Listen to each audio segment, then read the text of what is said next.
महाभारत भारतवर्ष में लड़े गए सबसे बड़े और भयानक युद्धों में से एक है। यह महाकाव्य जहां हमें हमारे पूर्वजों के अनुभवों से अवगत करवाता है, वहीं ये भी दर्शाता है कि हमारे देश का इतिहास महान योद्धाओं से पटा पड़ा है। ऐसे ही एक महान योद्धा और महर्षि परशुराम, जिन्हें भगवान विष्णु का अवतार भी माना गया है, वह महाभारत रोकने पहुंचे तो क्या हुआ, आइए जानते हैं। यह उवाच उद्योग पर्व के अध्याय 96 से लिया गया है। आप सबको हमारा नमस्कार। आपके अपने चैनल ओम गणपति में आपका स्वागत है। अगर आपने अभी तक हमारे चैनल को सब्सक्राइब नहीं किया है तो जल्दी से कर लें और बेल आइकन दबा दें ताकि हमारे हर वीडियो की जानकारी आपको सबसे पहले मिले। जमदग्नि नंदन परशुराम कौरव सभा में पहुँचे और बोले, हे राजन, तुम निशंक होकर मेरी ये उदाहरण युक्त बात सुनो। सुनकर यदि इसे कल्याणकारी और उत्तम समझो तो स्वीकार करो। पूर्व काल में दंबोधव नाम का एक प्रसिद्ध राजा था, जिसका संपूर्ण भूमंडल पर राज था। वह राजा बहुत ही यशस्वी था,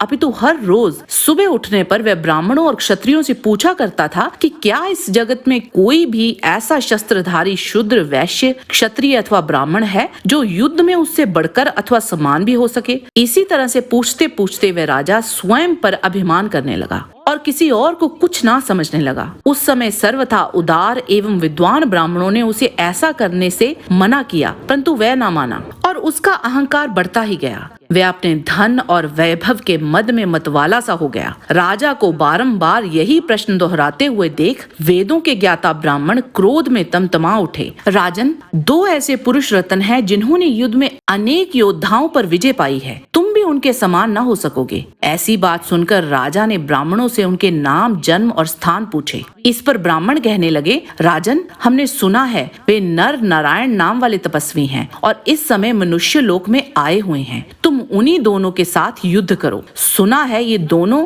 गंध मदन पर्वत पर घोर तपस्या कर रहे हैं। राजा से ये बात सहन न हुई और वह विशाल सेना ले नर और नारायण के पास जा पहुंचा। उसने देखा कि वे दोनों भूख प्यास से दुर्बल से हो गए हैं और उनकी नसें और नाड़ियां स्पष्ट दिखाई दे रही हैं। निकट जाकर राजा ने उन्हें नमस्कार कर अपना सारा वृतांत कह सुनाया और कहा कि मैंने ये सारी पृथ्वी जीत ली है और अपने सारे शत्रुओं का संहार कर डाला है और अब तुम दोनों के साथ भी युद्ध की इच्छा लेकर यहाँ आया हूँ। इस पर नर नारायण बोले, हे राजन, हमारा ये आश्रम क्रोध और लोभ से रहित है। इस आश्रम में कभी युद्ध नहीं होता। इस पृथ्वी पर बहुत से क्षत्रिय हैं, अतः आप कहीं और जाकर अपनी युद्ध की अभिलाषा पूर्ण कीजिए। परशुराम जी ने कहा कि इस तरह से वे तपस्वी बारंबार उस राजा से क्षमा मांगते और समझाते रहे, परंतु दंबोदव बार बार उन तपस्वियों को ललकारते रहे। जब वे किसी भी तरह से ना माने तो नर ने हाथ में एक मुट्ठी सींक लेकर कहा, युद्ध चाहने वाले क्षत्रिय,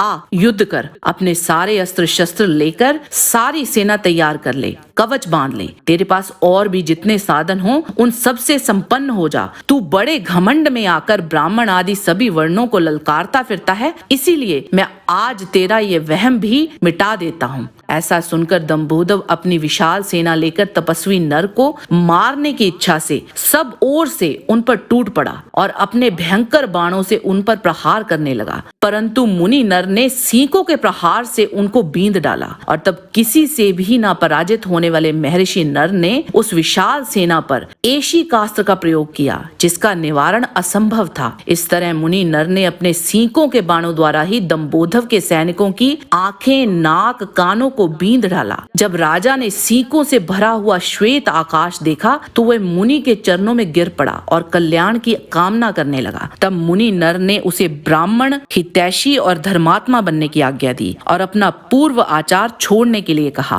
परशुराम जी बोले, और इस तरह महात्मा नर ने पूर्व काल में यह कार्य किया और उनसे भी बहुत गुणों के कारण नारायण श्रेष्ठ हैं। पूर्व काल के नर और नारायण और कोई नहीं बल्कि इस समय के अर्जुन और श्री कृष्ण ही हैं। अतः जब तक श्रेष्ठ दिव्य धनुष गांडीव पर अस्त्रों का संधान नहीं किया जाता, तब तक तुम अपना अभिमान छोड़कर अर्जुन से मिल जाओ। संपूर्ण लोकों का निर्माण करने वाले ईश्वर एवं सब कर्मों के ज्ञाता नारायण स्वयं जिनके बंधु हों, ऐसे अर्जुन को हर तरह के अस्त्र का ज्ञान है। युद्ध भूमि में जिसकी समानता कोई नहीं कर सकता, उन विजयशील वीर कपिध्वज अर्जुन को जीतने का साहस तीनों लोकों में कौन कर सकता है। मुनि श्रेष्ठ परशुराम जी बोले, महाराज, अर्जुन में असंख्य गुण हैं एवं भगवान जनार्दन तो उनसे भी बढ़कर हैं। आपको ज्ञात होना चाहिए कि वे दोनों पुरुष रत्न सर्वश्रेष्ठ वीर हैं। राजन, अगर तुम भली भांति इस बात को जानते तो मुझे तुम पर तनिक भी संदेह नहीं है कि मेरे कहने पर आप श्रेष्ठ बुद्धि